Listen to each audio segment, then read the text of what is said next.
سلام. سلام، شبتون بخیر. امیر گفت کور بودید، قیافه یه طرف رو میدیدی میفهمیدی این خفگیره. وای خب خوبه، طرف ریزه میزه است، فکر نکنم مثلا خفتم کنم. وای اگه چاقو داشته باشه چی؟ محمد آرام باشه، آرام باشه، هیچ کار نمیتونه بکنه. بسکل نگران چی هستی تو؟ این همه سال رزم کارگری نگران نباش، جرش میدی.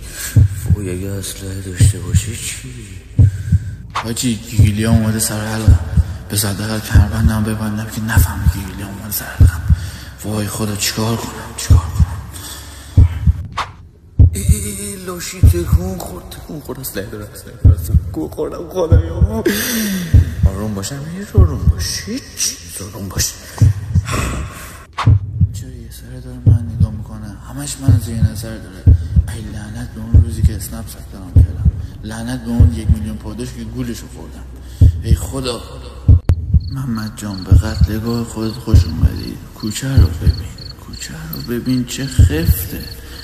وای خف شد، تموم شد دیگه، تموم شد. بای